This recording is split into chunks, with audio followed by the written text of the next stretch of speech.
It's Medicare annual enrolment, and people aged 64 and above should prepare to be bombarded with hundreds of phone calls and texts from agents for simply pushing the Medicare plans which pay them the most. This is one message you won't want to skip.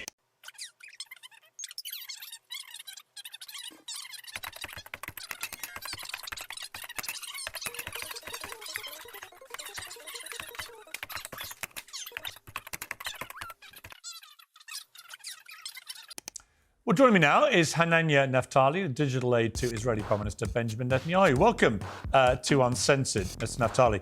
We were just talking to Mehdi Hassan there. Thank you for having me. Oh, that's good for you, baby. I listened to the interview and I have to say, it almost sounds from listening to Mehdi Hassan that being pro-Israel is a curse. So, I would just like to make it very clear. I'm proud to be pro-Israel. I'm proud to be Zionist. And I think that there's nothing to be ashamed of that. Israel is actually at the forefront of fighting for the sake of Western civilization. And there's nothing to be ashamed of that. Mehdi, at least, raised serious concerns about one media outlet that's been relatively pro-Israel in, the way I see it, in a world full of anti-Israel mainstream media. That's actually a blessing to have, for once, an outlet that reports the facts. Bullshit! What is your digital aid? What does that actually involve? What do you actually do? You're just ruining Today's it. show is brought to you by Oxford Natural, makers of the Optimum Day and Optimum Night, all natural supplements. Thousands of Brits and Americans are already... Well, I've been working for Prime Minister Netanyahu for quite some time. I'm part of the digital team. That it's in What are you saying? What are you saying? It's actually helping to manage the social media accounts and to basically be able to deliver the Prime Minister's messages out to the public. And I'm very proud to be able to do that. Oh, that's good for you, baby. I think that Prime Minister Netanyahu is actually, he's going to be remembered as a Churchill, if you ask me, that saved not only Israel from radical Islam, but also Western civilization, because we are right now in a fight. And while everybody around the world is busy blaming Israel for the world's problems, we are actually facing a serious issue. You see radical Islam taking over the world.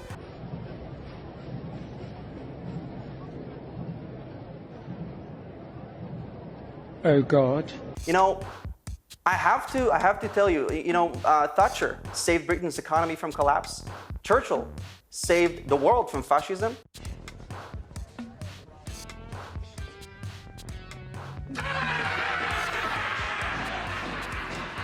And right now, Netanyahu is doing what every great leader does, saving its citizens, fighting to bring freedom and victory based on mainstream media outlets. We have to lose. We have to lose because we're Jewish. We have to lose because we're strong. And we have to lose because we refuse to back down. Well, I don't think anybody... I take issue with that. I don't think anybody wants Israel to lose. I must have missed that. And it's the scale of what's been going on, the total devastation strategy, which has really concerned the world.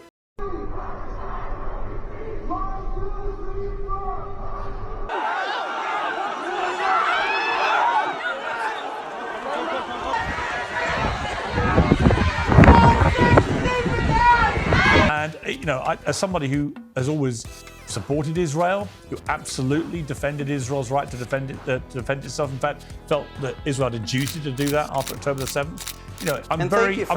Oh, that's good for you, baby. And I've said this for a while now, that it really concerns me that the longer this goes on in Gaza, the more unpopular the Israeli government makes Israel, and the more dangerous it makes life for Jewish people.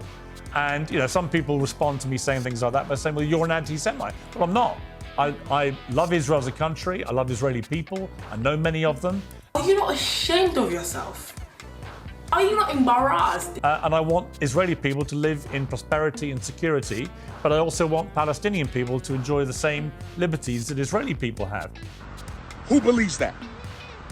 Because if you believe that, I need to go and get my psychological assessment kit If you believe that, I need to go and get my psychological assessment kit, and you need an intelligence test right now.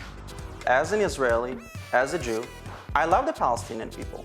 I don't wish for any human being to suffer, and actually it's very sad to see the amount of suffering that Hamas brought to the people in Gaza.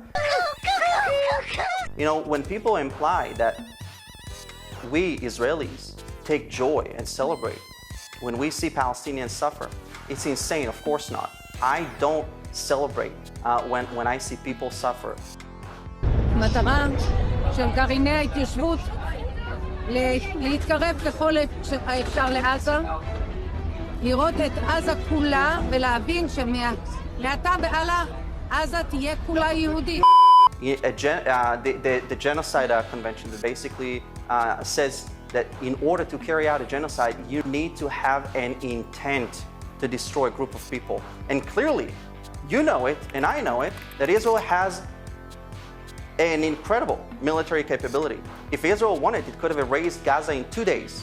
And here we are, 2 years later, and you see that we're still at war. And it's because Israel is upholding the highest standards of human rights. I mean, my question for you would be, are you a journalist now? Do you consider yourself a journalist? Well, I do Israel activism on social media, and I think that it's very important to have a conversation with the other side. But I have the reason I'm asking about journalism is, a lot of Israeli guests come on and they say we are the most moral army in the world. Everything we do is incredibly ethical. There's nothing we're doing which could remotely constitute war crimes and so on. To which my response as a journalist is, well, if that is the case, why is there an ongoing ban against international journalists going into Gaza? Because every war correspondent I know is desperate to get in there to verify the Israeli claims, right? And if it turns out that everything the Israeli government has been saying about what it's been doing is true, then fine. But there seems to be a growing suspicion that the reason why Prime Minister Netanyahu continues to ban international journalists is because he's doing stuff he doesn't want the world to see. Well, I think that first of all, I heard the Prime Minister Netanyahu saying on an interview that journalists should be able to enter into the Gaza Strip and report. But we have to keep in mind that it is an active war zone. And you have to make sure that you are safe. We want to keep the lives of journalists. He's not doing it out of the safety of the journalists. Let's try and have a grown-up conversation. Netanyahu's decision to ban international journalists has got nothing to do with him being worried about the safety of journalists. If he was concerned about the safety of journalists and their well-being, then over 200 Palestinian journalists would not have been killed so far in this war, which is a record number for any conflict of modern time.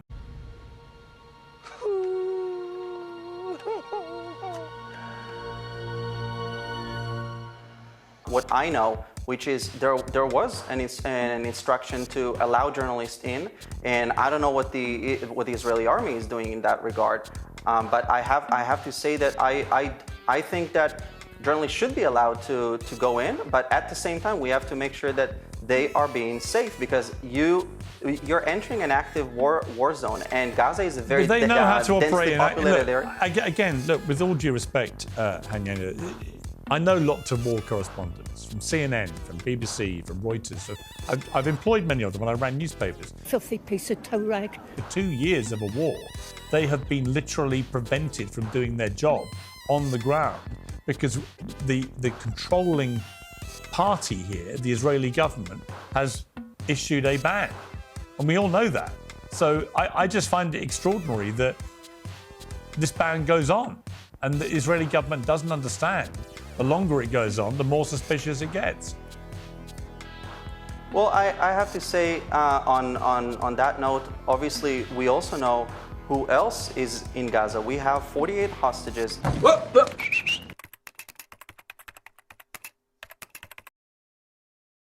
In my opinion, Hamas cannot be trusted to have peace. It needs to be enforced on Hamas. I cherish peace with all my heart. I don't care how many men, women, and children I need to kill to get it. Because we all know very well what the Hamas charter says. They will never tolerate an Israeli state next to them. They don't want a state next to Israel. They don't want anything that has the word Israel or Jew in it.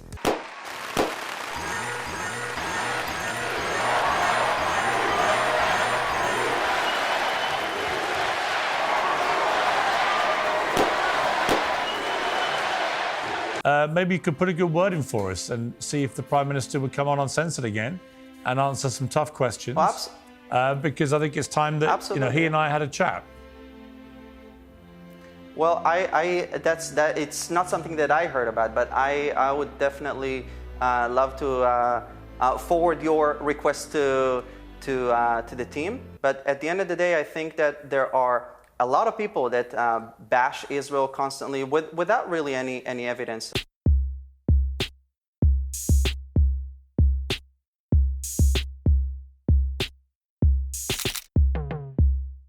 In Arabic, this list says, we are in an operation. The operation against Israel started in the 7th of October. This is a Guardian list.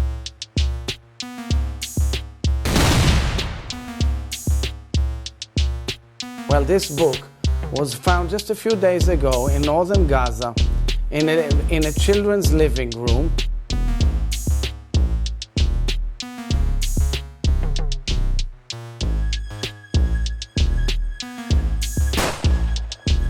Where Israeli soldiers say they have been ordered to target and kill innocents arbitrarily, including children, and that they have used Palestinians as human shields for their operations in Gaza.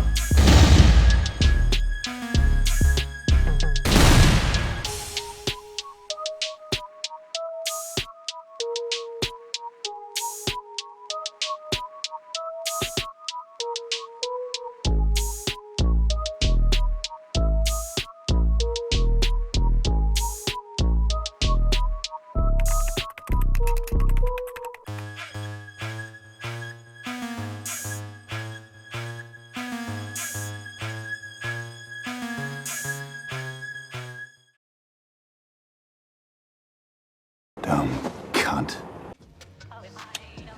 Yeah, so I just finished a production on an audiobook for an author in Florida, and against my better judgment, I decided to go and check in on the Piers Morgan Uncensored YouTube channel, and oh boy.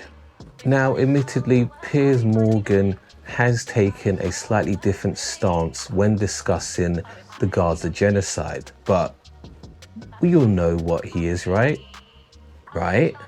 And we can see that from the uploads on the channel. It is a complete cesspool right now, and I cannot imagine extracting anything of value from it, no matter who his guest panelists are. And this makes me sad because he is quite possibly turning the Gaza genocide into some type of soap opera gossip channel where facts are not checked and you could just come on there and say anything you want uninterrupted. Unless, of course, you're pro-Palestine. Lucky for me, I've learnt my lesson and I will no longer be following him on this journey. Save your time for people who have grace, dignity, and a heart. Anyway, like, comment, subscribe, and I might see you soon. I started a joke, which started the whole world. I started to cry, which started the whole world. I finally died, which started the whole world living. Oh, if I'd only seen that the joke was on me.